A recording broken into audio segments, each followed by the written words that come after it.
Hello, builders. We would love to welcome you to this episode of the Build Your Success podcast today. I am so excited. I've got a special guest today. And if you've listened to this podcast in the past, we're here to build you so you can build others. Hopefully, you're working on building a team, building a company, hey, building yourself, whatever you're working on or towards. We want to take that journey with you. And today we have got Sheriff Grady Judd. He's on the podcast and we'll tell you a little bit about the sheriff. He's my sheriff. He's Polk County Sheriff. He's earned higher education degrees through the master's level, having obtained both master's and bachelor degrees from Rollins College. He's a graduate from FBI National Academy, the Senior Management Institute for Police, and the FBI Law Enforcement Executive Development Seminar. He's the FBI National Executive Institute, and he was a participant of the Jewish Institute for National Security Affairs and Law Enforcement Exchange Program. So I'd say Sheriff Judd knows a little bit about law enforcement. So welcome to the podcast today, Sheriff Judd. It's certainly my honor to be with you and to share with your friends today. That is great. And again, it's so grateful to have you. You are a leader of a large organization, 2,000, approximately 2,000, 1,000 of those are deputized police officers. So I want to ask you the question I ask a lot of our guests here. What does being a leader and leadership mean to Grady Judd? Well, first and foremost, I believe that servant leadership is the standard by which we should all function. Think about it. When you are a sheriff, you're the elected representative of the people that enforce the law. If you work for a police department as a chief, you're a department head of a city municipality, and you're there working for the government. But as the sheriff, you elect me to be the citizens' representative in the government that delivers police services for you. And that's why I think leadership is so very important. And leadership means doing what's right, even when it's not popular. And if everyone put the community first, as opposed to themselves or their fears, or their political aspirations, then this would be a great country. I find that when you find someone in a position of leadership that doesn't do what's right, it's because they're scared, or it's because they care more about themselves, or they care about their political position, or they care about turning inward toward the organization. And that's not how you work. You have to turn outward to the community and outward to your customers. And if your customers or the community is happy, then everything else will work out fine. And I'm a testament to that. In 160 years this county's existed, I'm the first sheriff that the people allowed to serve 5 terms as their sheriff. And it was really simple. I am plain spoken. I communicate with the people that I serve, my community. I tell them the truth. I don't chew my cabbage twice. Bad news doesn't get better with age. It's not good wine. It's bad news. Be honest with people and work hard. And when you make a mistake, people say, hey, they work really hard. They made a mistake. But they dressed up, they fessed up, and they fixed up. So that's my secret to leadership, is serving the people and doing the job that I was hired to do on their behalf. That is wonderful. You stole a little bit of my gusto. I was going to sing authentically because I have chosen you so many times. So definitely you shine. So if you mean to be a sheriff, at a very young age to achieve this goal, what is pursuing these goals? Okay, first and foremost, I believe this is a mission from God. There's never been a time in my life that I didn't want to be. And that's from the time I was 4 or 5 years old. And doors opened for me when I worked really hard and I was often ill. So for me, what this position means, it's kind of the pinnacle of my career in the sense that I've arrived and I'm doing exactly what I dreamed. How many people can say that they're living their dream every day? And I am. I can tell you this, that if you work hard and you do what you're supposed to do, you'll be successful. Yes, there's bumps in the road. But you know, if it weren't for the valleys, the hills wouldn't be so beautiful. Yeah, that is such a true statement. And we got to go through some hardships. And, our friend John Maxwell likes to say anything worthwhile is uphill. So that's just anything you're That's going to right. work hard for is going to be a challenge. It's not going to be easy. If it was, as they say, everyone would be doing it. So the other thing I want to talk to you about, you have had some great examples. I've heard you speak of a few of them and mentors. Give us some examples of how important you believe having mentors in life is. Well, mentors mean everything because they care for you and they help you. They don't give you a handout, they give you a help up. They are the ones that you can watch what made them successful and listen to their words and listen to their experience. You know, a lot of people today don't listen to institutional knowledge because they think, hey, this is now and that was a long time ago. But all successful organizations stand on the shoulders of the giants before them. Yes, there are changes. Yes, there are technological changes. But the reality of it is, to be successful, you need to listen to those you serve, but you need to listen to the old timers that have been through the bumps in the road and can tell you that that's not a good way to go. My dad was my greatest mentor. Sheriff Crow, who I love and was my boss for a lot of years, was my mentor. And I've learned from everybody. I learned from some what to do. I learned from others what not to do. So if you're perceptive and you pay attention, you can learn and pick up tidbits throughout life about things you should do or things you shouldn't do. I love to tell people if you don't learn something new every day, you're not paying attention. So I think That's we can right. learn something every day and learning from others. I had a previous guest on that talked about, tools and techniques may change, but principles just don't change. And so I think that's, all this technology that we use, but if we're using it towards principled things, then we're doing a good job. That's great. I love that. So you have made some serious sacrifices to give your life to law enforcement. Achieving goals isn't easy, and it takes a real commitment. So talk to our listeners about how commitments are very important and how you just got to stay with it. Well, I first give credit first to the Lord that I'm in this position, but the people who really made the sacrifice throughout my career is my wife and my children. And I'll give you a recent illustration. My oldest son just turned 43, and that gives me pain in my heart anyway, because I think that I'm not but 43. And so we were having dinner at our house with the kids and the grandkids. And just as we were finishing up the meal, before dessert, the phone rang and we had a horrible tragedy occur. And I had to get up and excuse myself from my son's 43rd birthday party. And as I was getting up to walk out to go to work, he looked at me and said, Dad, some things never have changed, have they? And the reality of it is, if you're going to be a professional, whether it's in law enforcement or a leader, you earn your pay in the first 8 hours. You learn your status and your promotions in all the work you do after the first 8 hours. So my family has given a lot so that I could do this job. It's interesting, it's challenging. Some days are very sad, but it's invigorating and it's fun to know that some bad guys going to jail today that's tormenting the community, and that someone who is less fortunate you're being able to help today.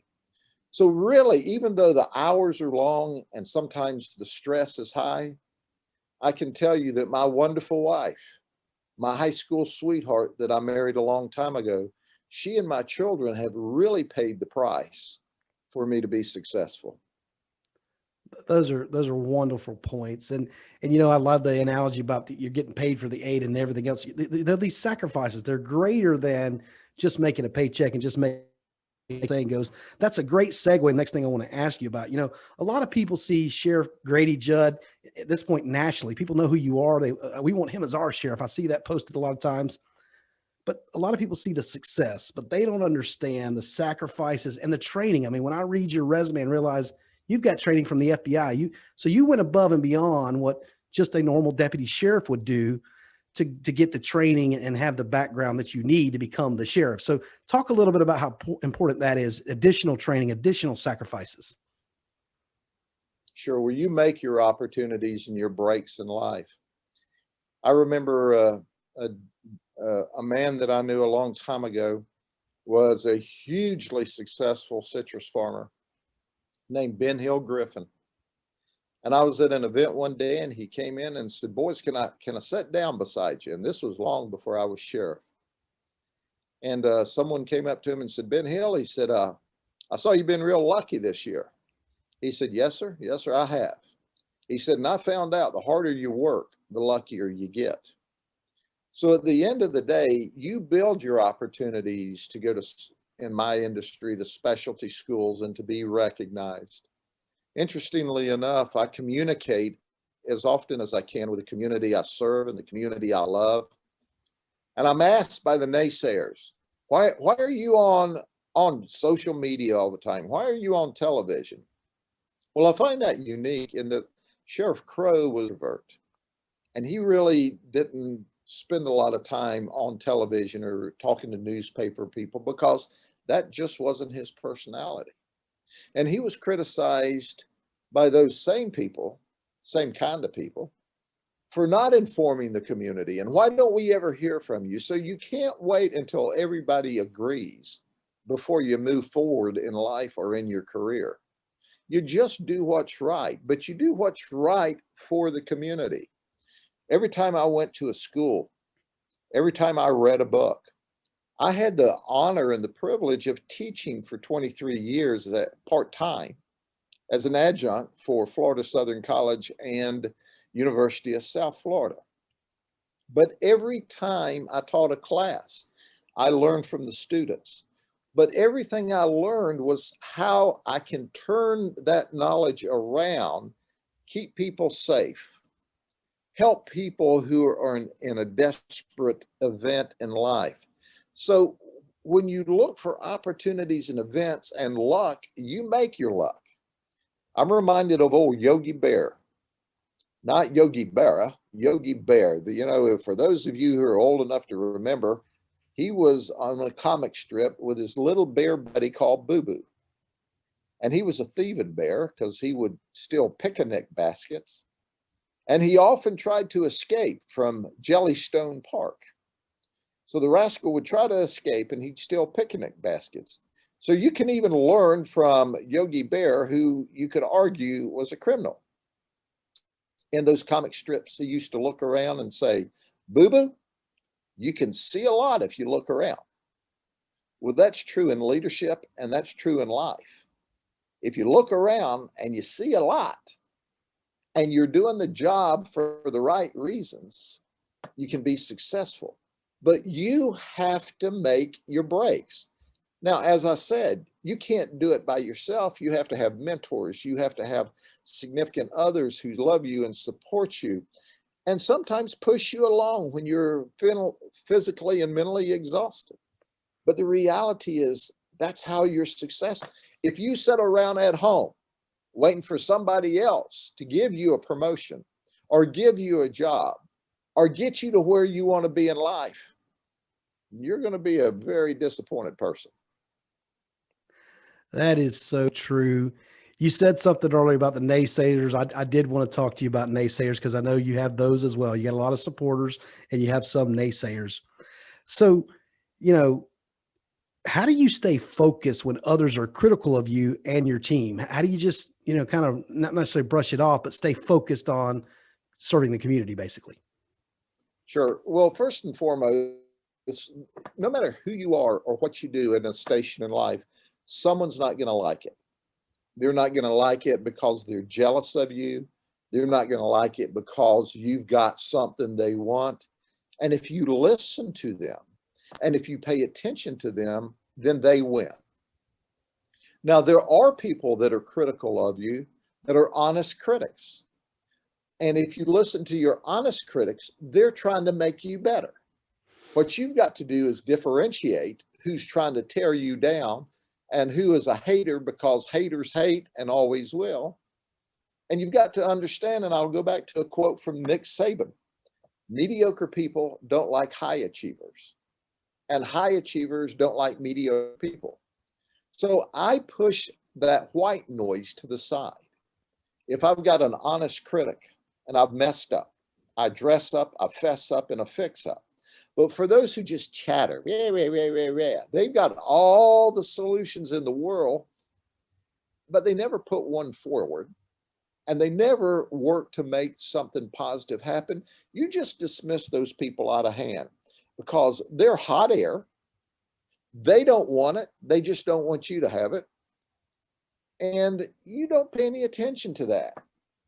And then sometimes I think, well, I guess I'm getting to them. I must have arrested them, or my deputies did at some point in the career. So at the end of the day, honest critics are a godsend, and you should listen to them. But what I call chattering idiots, just dismiss them out of hand. Wow, that's a great way to explain it, and just understand that white noise is out there, and if it's not needed and not part of that inner circle that's helping you, just ignore it and move on and do what's right. I love that. You said a lot about community, and our local community has supported you in many ways, but you find time, even after serving through law enforcement, you also do a lot of charity work. And I know Jeeping with Judd's right around the corner here. And you have helped so many through that work. How important is that as far as being a community leader to giving back? Well, you cannot be successful in any business or endeavor in life unless you give back to the community and work with the community. I love Polk County. I had a man once tell me, "Hey, you like putting bad guys in jail that violate the law?" And I go, "Yeah, I really do." He said, "You hate those people in jail." And I go, no, I don't. I want to help them. I pray for them every day that they'll learn to do things a new way and stay home and work honestly and take care of their family. So at the end of the day, it's just about being engaged with the community. And if you don't help the community, if you don't help those less fortunate, if you don't help those that need a hand up, then you're not doing what mankind's supposed to do. And it makes no difference what business you're in. So I look around every day, not who to arrest, because those come to you. But I look around every day and I think, who can we help today? And when you teach your deputies through their civic work, whether that be coaching a little league team, whether that be working with the dance recital, or going to your church or your synagogue, or whether they're in a Rotary Club or a civic club, when you teach your young deputies the importance of giving back to the community, of loving the community, of looking out for the community rewards you 10,000 times 10,000. And that's how we're successful. You don't ever need to be seen in this industry as just guys who write tickets, replevy property, evict people from homes, and make arrests. That is a small piece of what we do. We need to be seen in the larger picture where we're helping people get through a tough stretch in life. And that's what we do every day, but that doesn't make the news. Yeah, it seems like so many are focused on negative things, and that just makes press. And I love to hear about good things. I think what we think on is what we become. And so if we're constantly hearing and looking at the wrong way and how this didn't work, it's not going to work. But if we say, how will it work, and have that positive mindset, something we hear a lot on this podcast from leaders that are around the world, around the country, is how the mindset and having a positive mindset is going to be good for you. So speak about how you use a positive mindset for a minute, Sheriff Judd. Well, a positive mindset makes me feel good. If you let what I call the naysayers, the rabble rousers, the troublemakers, if you let them wad you up into a depressive state, then you're depressed. But I wake up every morning and I see the glass is half full. I wake up every morning and I put my feet on the floor and I say, "Thank you, Lord. I can stand up. I can go to work." You know, there's a lot of people in the hospital today that can't. There's a lot of people at home that wish they could walk and they can't. So I look for the good things and I reinforce it, whether that's in my personal life, my family life, or my work life, whether that's in my civic life. I look for the good. This is a wonderful country. One of the things I'm coaching right now is turn off the television. That is not good. It's not helpful for you as an individual, you as a family, or you as a state, a county, a city, or a country.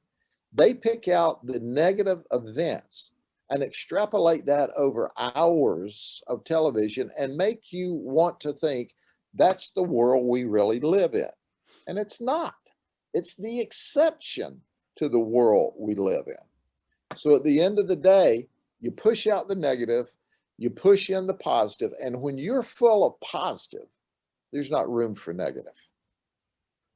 Well said. Thank you for that. I think it'll help our listeners here. One of the things we do at the end of our podcast is we give you an opportunity to let folks know how to get in contact. We typically with leaders, they have a book or they have something, but with you, it's going to be the sheriff's department. I know that you eat, breathe, and sleep the sheriff's department. So where can they see things about the sheriff's department, some of the fundraisers you do? Let's wrap this up with that. Sure. If they follow us on Facebook, if they look at YouTube videos, if they go to www.polksheriff.org, you can see what we do and pattern us and watch us and engage with us. Give us new ideas. What should we do next? How can we serve you best? Is there a venue or an area of the community that we're not as tied to as we should be? Because after all, we love you. We want you to be successful. We want this community to be successful, but it doesn't unless we show leadership. When we show leadership and we show care and concern, it grows, and that's what we want. That's great. Thank you for that. And for our listeners, remember that when you show leadership, show you care. It's all about, we like to talk about someone don't know how you want to know how you feel. They want to know how you made them feel. When they know how you care and how you feel about them, that's when you're making a good step. I want to thank you for listening to the Build Your Success podcast today. Remember to build yourself and then build others. Thank you.